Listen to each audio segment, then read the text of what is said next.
Look, listen. I know you're random, right? But just listen. Just hear me for a minute. Just listen for a minute. All right? Just listen. Hello, everyone. Welcome back to another episode of Random Thoughts and Ideas with Jack.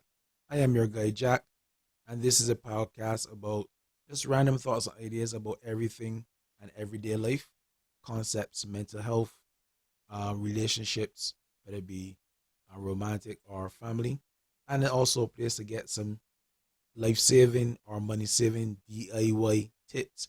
So I want to encourage you guys to like, subscribe, and even comment. Comment on any thoughts, any ideas that you have heard, like or dislike. Any tips, any questions you might have, just shoot them in the comments. Remember, you can find me on all of my handles. You go to my anchor page, you can find it. My handles on YouTube, Instagram are RTI with Jack. So listen up, listen in, and enjoy. Okay, guys, welcome back again. So before we start today's episode, I just want to take a couple of seconds to say thank you to some of our fellow listeners. So I want to pick up and thank all of you listening from Barbados, listening from the US, Bermuda, Jamaica, St. Vincent, France, Trinidad and Tobago, Canada. And I'm seeing I also have a few listeners from Australia and also Ireland. That is so awesome. I am blessed. I feel very blessed to have you as my audience. Just remember, every Saturday at 8 p.m. Atlantic Standard Time is when we release our podcast. We also have a WordPress website, so I also do daily posts, random thoughts I have for that day. So I'm walking around doing whatever I'm doing, and I get this random thought. I post it, I blog it. You can comment on it. You can like it. You could subscribe as well. You can also find me on YouTube, RTI with Jack, on IG, Instagram, RTI with Jack, and on Anchor. And on Anchor has all the links to my other platforms where you could get to listen to, inclusive of Google Podcasts, Overcast, Spotify. Now today, we have an interesting topic.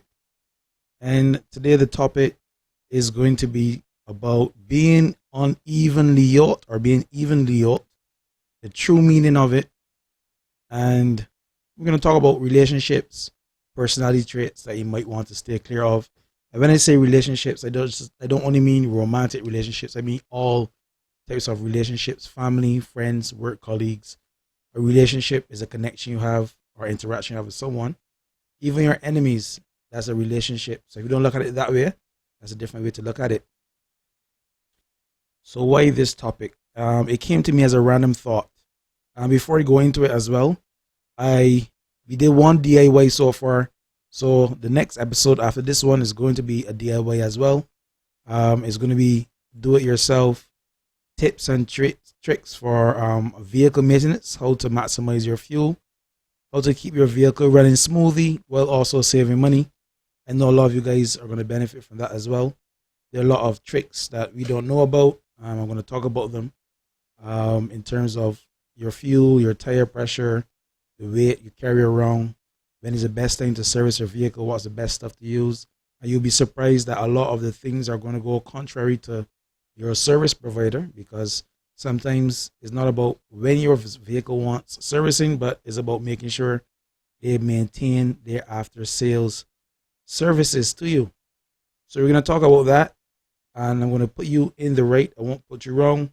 You can always verify. I also want to remember that all vehicles are different, so I'm going to speak generally. I'm going to also talk about diesel vehicles, and I'm going to talk about petrol vehicles. It might still help a few people with electrical vehicles or a combination of the two, hybrids. But just look forward to the next episode, episode 6, DIY vehicle maintenance tips and tricks. But today is episode 5. So episode 5, we were talking about unevenly yoked or being evenly yoked. What does it really mean? Where it comes from, my thoughts and spins on it. Also, I have a few friends that told me they would like the podcast to be a little bit longer. I was trying my best to keep it short, about 30 minutes or so I don't dig into your time. But if you share that same idea, that it could be a little bit longer, just let me know. Comment, send me an email. You can mention it on the website, inside the comments on YouTube, or any of the platforms you're listening from. Just let me know what you think about the time. If is it too long, is it too short? Can we do long and short every other? Just let me know what you think about it. Just let me know in general. Interact with me. Interaction leads to communication. Communication leads to resolution. That's a personal saying that I coined. So if you're going to use it, just remember you're going to owe me royalties. Okay, guys, today, being unevenly yoked, or being evenly yoked. The first time I heard that saying, I heard it in a church. And every time I've heard it in a church or by a preacher. And the point of view that is always pushed by them is the idea that you should only get into relationships or surround yourself with people who are on the same spiritual journey as you, the same religion, or Christian like-minded people. And that might be true for that aspect. I want to say that we need to apply things holistically in our lives. So yes, from a religious content, it is great to get in a relationship with someone who is also in the same religion as you, because it makes your life easier. But outside of that, it is important that you surround yourself in general with people, friends, colleagues who are evenly yoked as you are, which means that they have the same content in their mind. They have the same aspirations in life, or similar aspirations in life, or they have the same principles or similar principles. Yes, there's a saying that says opposites attract, and it's always good to have different point of views. I'm not saying that you have to be the same person. I'm saying that there are variations of what you believe in. So it's great, or it's better for you to surround yourself with people that are like-minded. And let me give you a few examples. If you are a person that believes in being charitable and giving back to society or to the needy, it might benefit you to surround yourself with people who have that same concept of life. They may not be doing the same thing you're doing, they may not be doing it the same way, but it is called building a support system and a network, and that is important, especially in these times. If you are an entrepreneur and you surround yourself with other entrepreneurs, you can only get better from there. You get different insights in the direction you want to go in, different views. But if you surround yourself with people that believe in having a job is the way, then you're going to always get friction, because they might not support you the way that you need to be supported. They might not have the ideas that you may need to get forward in life. And it applies to everything. Financially, if you're going to get in a relationship with someone, they should be on a close financial plane as you are. Because if it is one-sided, that is going to breed a lot of content and malice somewhere in the long run. You might be the person earning more, and it might not be an issue for you, but the person earning less might have an issue eventually, or vice versa. If you have a concept of life, for instance, you do not like gossiping, and you get someone, or you begin a relationship with someone, not only a romantic relationship, but friendships, work colleagues, with people that like to gossip, then you're always going to be uncomfortable. And if you don't like gossipers because of some personal event that happened in your life, or you don't trust people that gossip, then you know what? Then eventually you're going to realize that you're not going to trust these people, because if they're going to talk about other people around you, who are they going to talk about when you're not present? You most likely will be a topic. So the idea of being unevenly yoked transcends religion. It should really be a part of your entire life.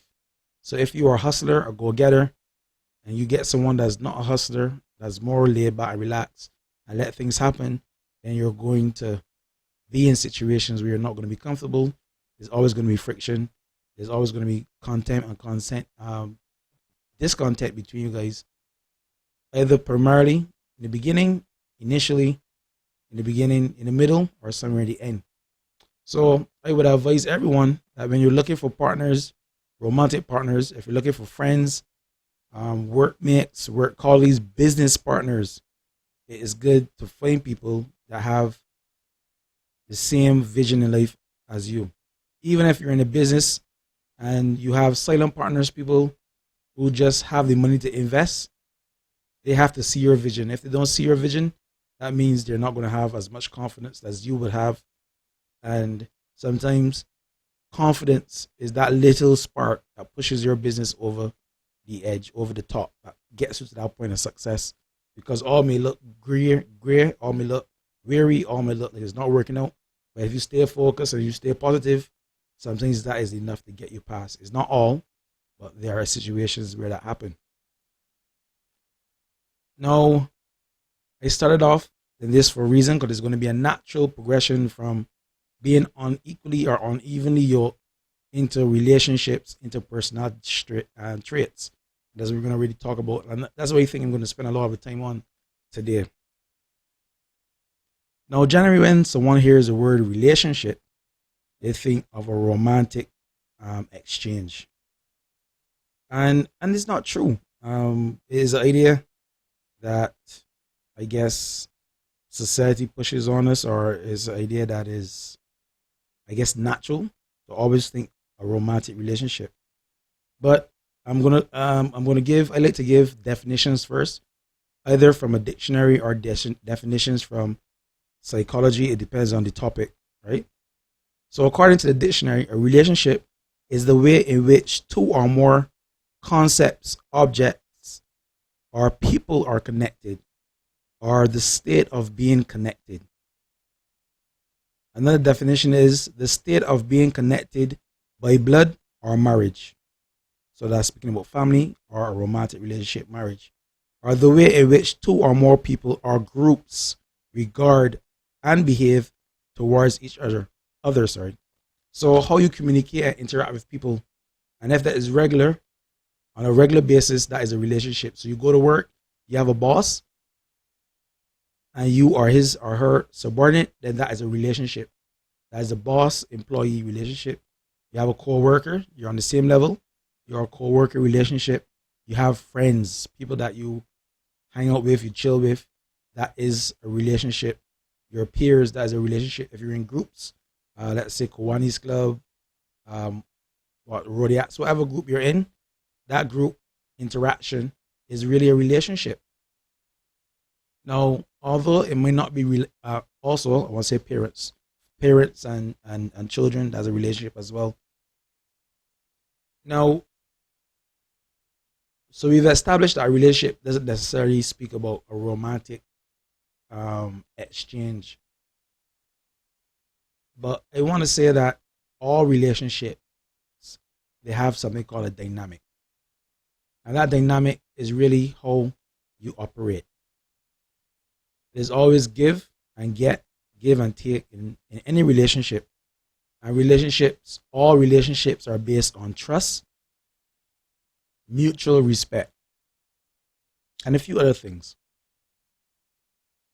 Now, if you're not evenly yoked, if you're not on the same plane as this person, it might seem exciting. You hear different people's point of view, way how people look at things, and that's great to have. But as you go on in life, people do what they want to do. I have this saying that I always tell my friends, and they first heard it, everyone usually thinks negative, but it really isn't negative. And they've all told me that they understand what I'm saying. And that is that everyone is inherently and naturally selfish. So when they say that to mean, firstly, our natural instinct is perseverance, right? And if we are faced in a life or death situation, there's a theory called fight or flight. Fight, F-I-G-H-T, or flight, F-L-I-G-H-T, right? So you're either going to stand up and face whatever the challenge is, or you're going to run away. So we're in a building, and the fire alarm goes off. You see smoke, you feel heat. you do one or two things. You either run to save your life, or if you have some type of training, you can see that in the previous episode about firefighting and understanding fires, you will do something to either address the fire or get people or help people to get their way out to make sure people are safe. So that is fight or flight. Now, the majority of people automatically go into flight mode. Now, some people could be fighters, but the situation also determines if you're going to be in flight or fight mode. Because if it's a situation you're comfortable with, you might fight. But if you're in another situation where you're not comfortable in, for instance, you might be a firefighter or was a firefighter or firefighter trained or received the training, but then a building is collapsing. So your natural instinct might be to save yourself, most likely. And there's nothing wrong with that. That is human instinct. And I want to say that every creature on this planet has that natural instinct. If you're a parent, your natural instinct, majority of everyone that's our parents, natural instinct will be to protect their children.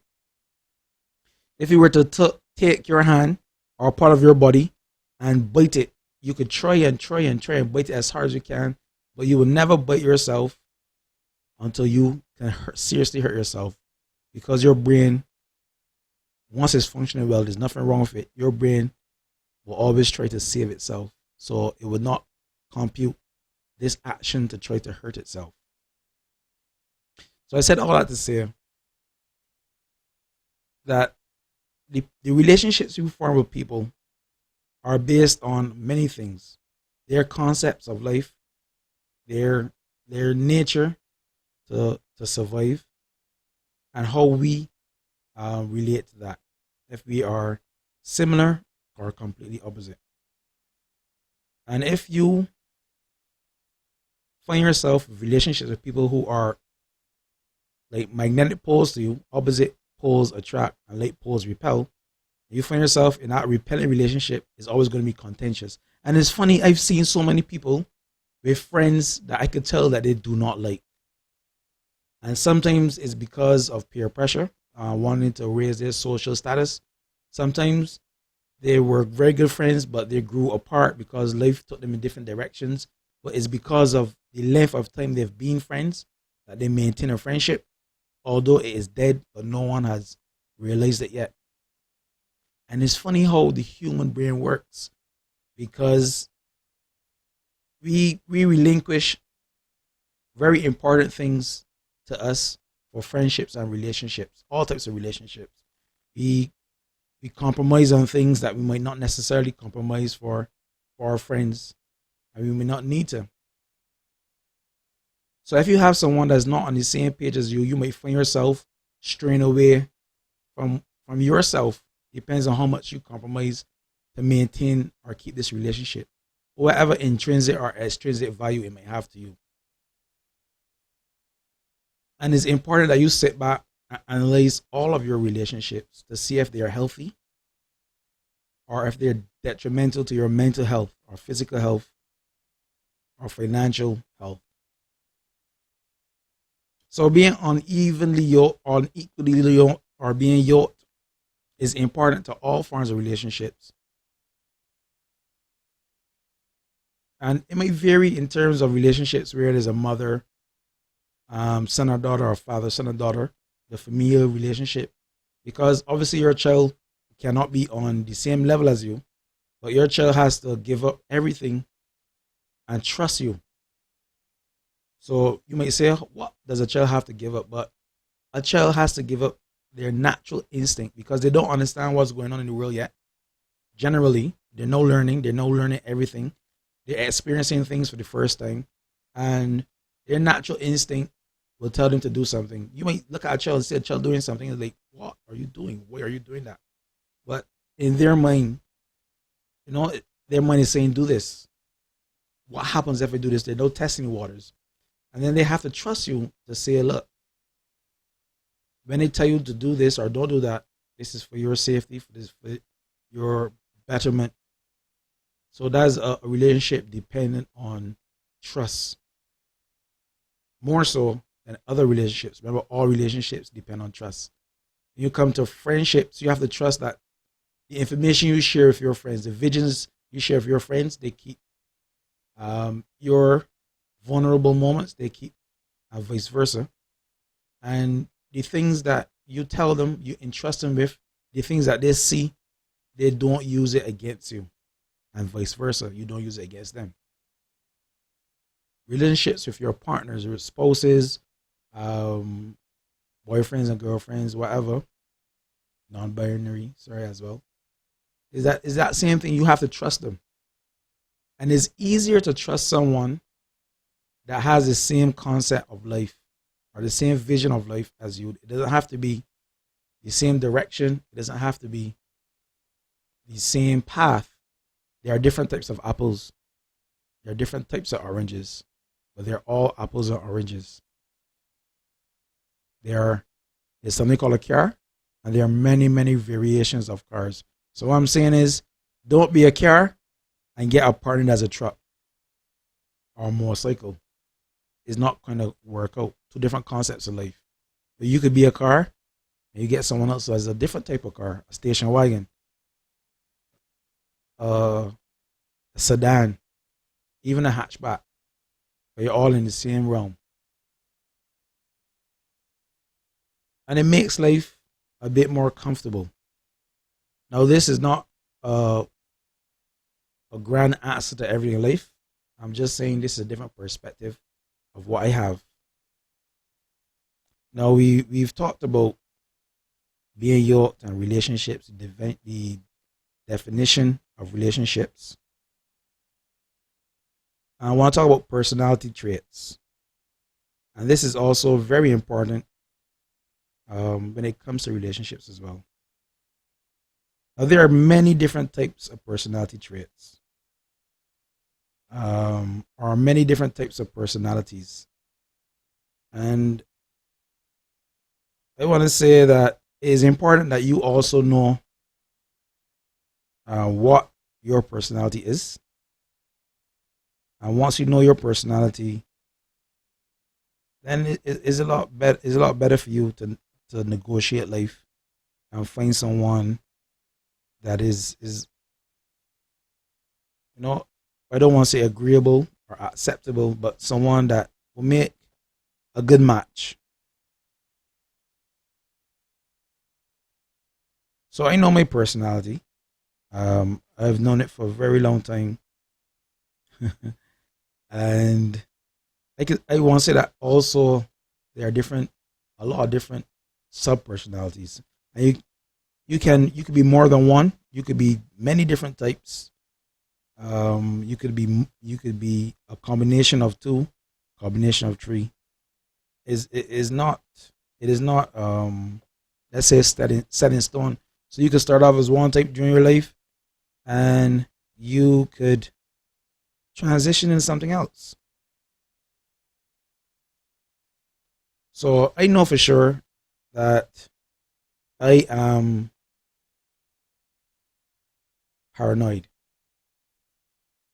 And you may say that's a bad thing, but that is not necessarily a bad thing.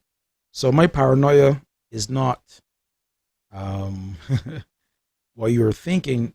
I am not as sure if it's because I'm an engineer. That's my first qualification or degree in engineering. But I always think of a worst case scenario, and I prepare myself for that, and then I plan for the best case scenario.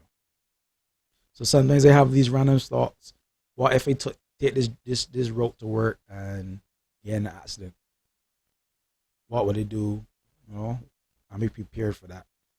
Or if I meet someone, and something in my spirit tells me, watch this person, be careful, I do that. I don't always display the paranoia, but I know within myself that's the type of person I am. And believe it or not, along with being paranoid, I also am an introvert. And that might sound crazy to some of you that actually know me, but I am an extreme introvert.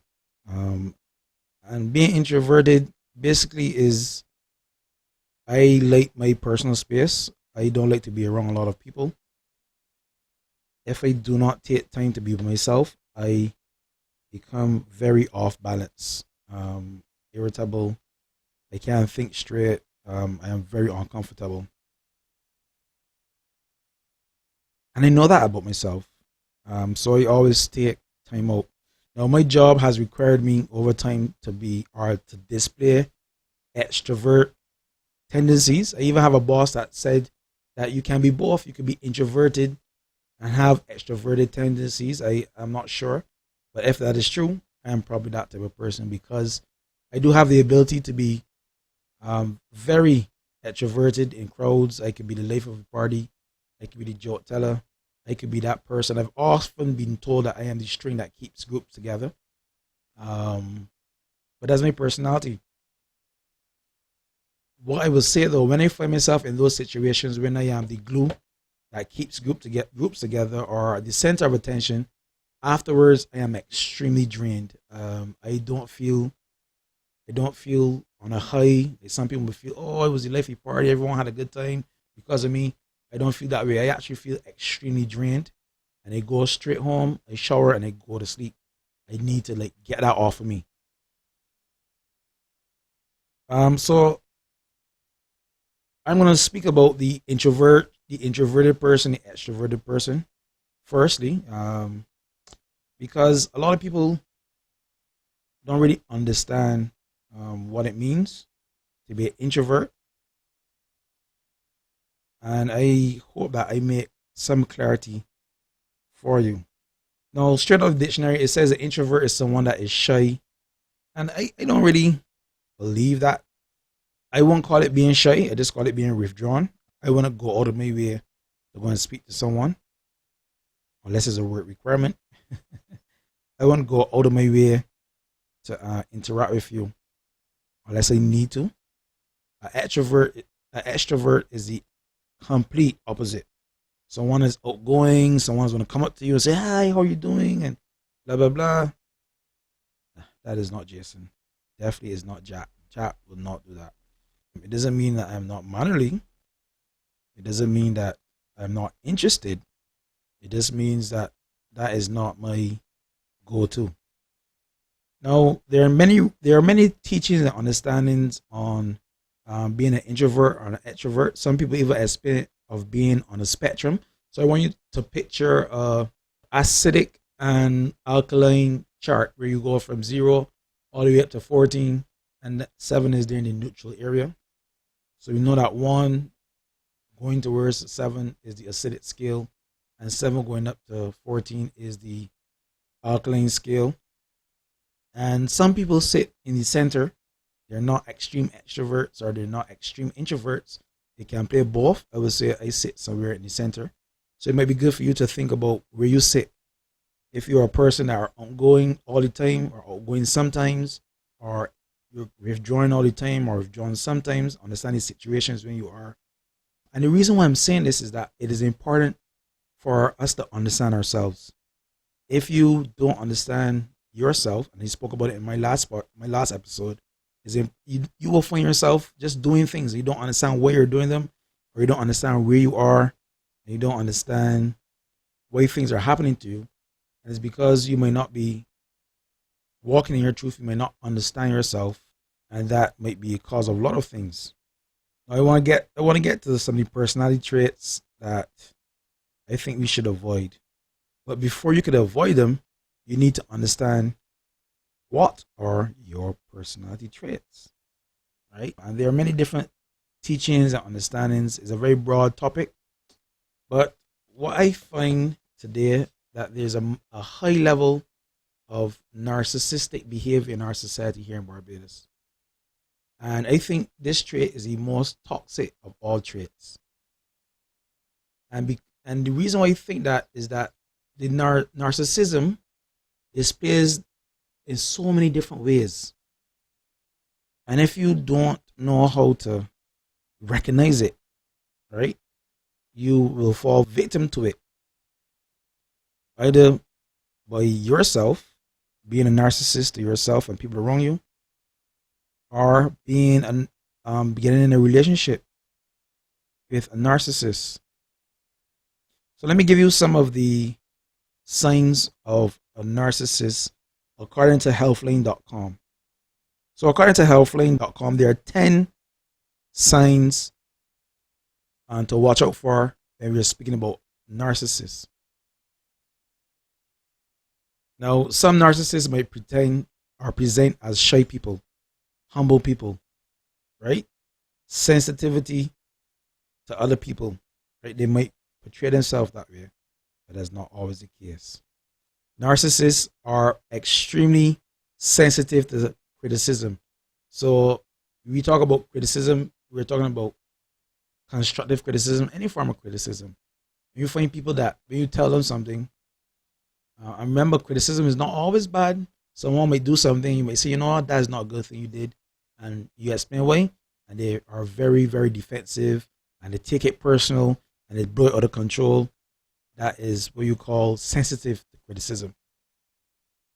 Another trait that they display is something called passive aggression. And a lot of us might know that, and a lot of us may not know that. So I'm going to give you some examples of passive aggression. Now, passive aggression is aggression that is, you put a dress on it. So people that pass you and make comments, or they may drop comments in a conversation. They don't directly speak to you. They don't directly say what it is they're saying, but they hint or they drop comments. And once you read between the lines, sometimes it's so obvious that you could tell. So people that have the desire to get back at other people who have wronged them or have greater success than them, so it's channeled to those people. They have a deep-seated belief that their specialness entitles them to what they want. So what they will do is that they will sabotage their friends at work, or they will tease you and mock you and disguise it as a joke. They will give you the silent treatment. They will subtly shift blame from themselves to other people. And they will watch you as you are being questioned or being chastised for what they have done. They procrastinate on things that they think are beneath them. So they think they're too good for that, and they won't do anything about it, or they take long to do it, and then you end up doing it yourself, or someone else that end up doing it, right?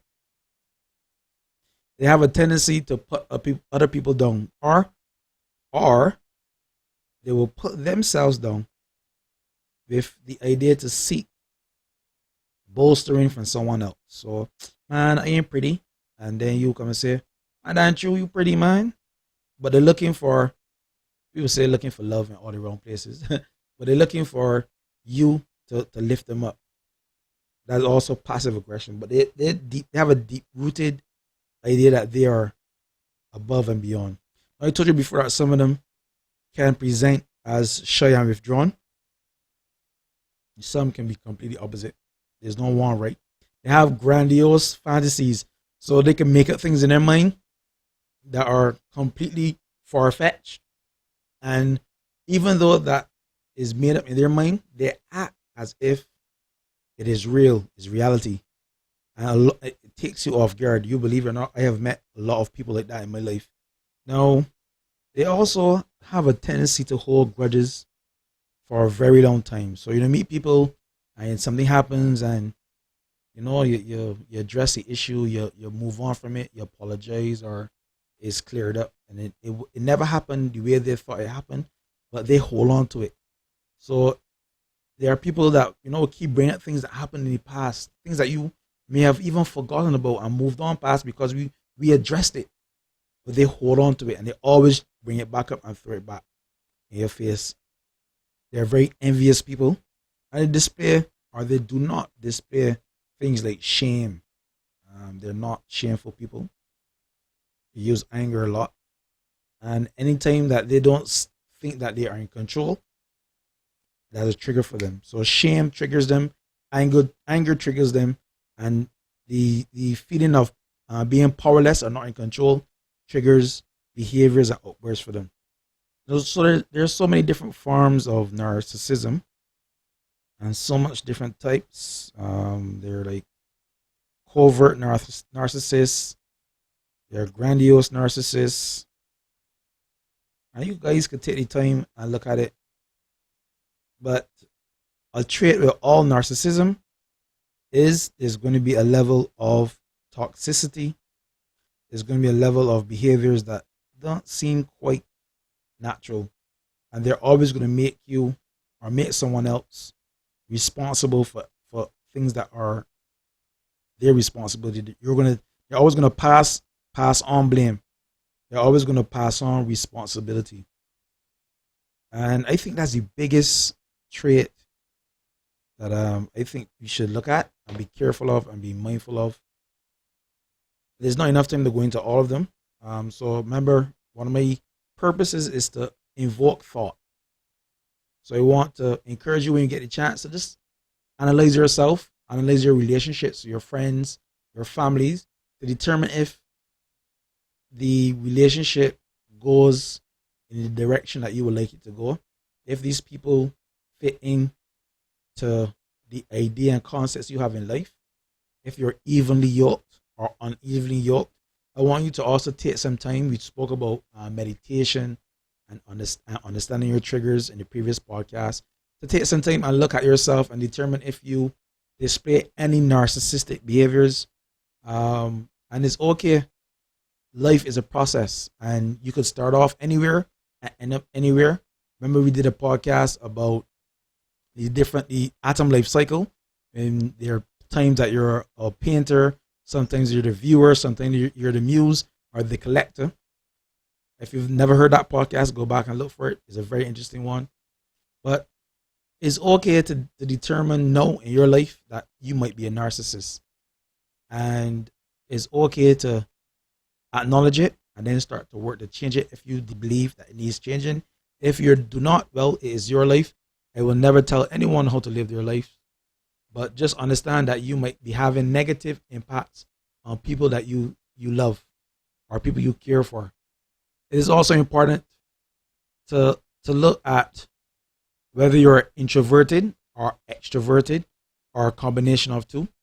It also impacts how you interact with people socially, in your relationships at work, your friendships, your groups.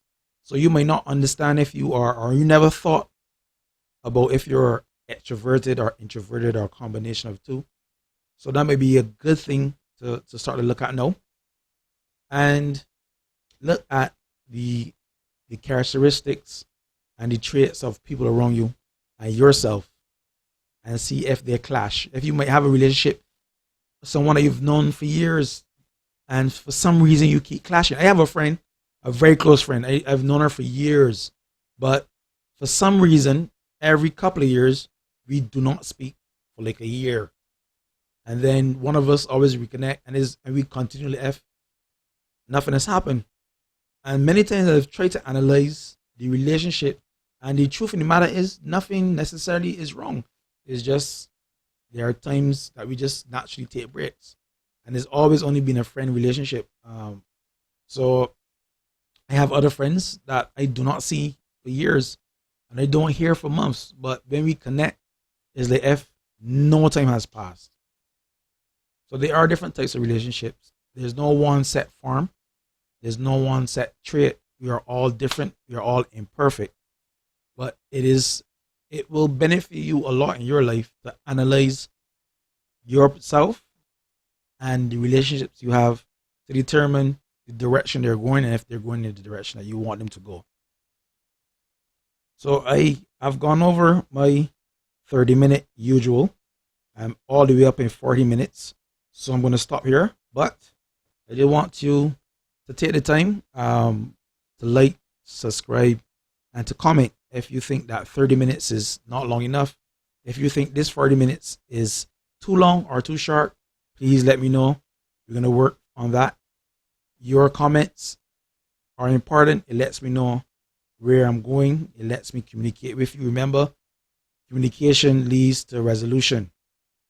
So the next podcast, look forward to DIY tips and tricks about vehicle maintenance, help you save some money on fuel, etc. And servicing. We're going to talk about servicing as well.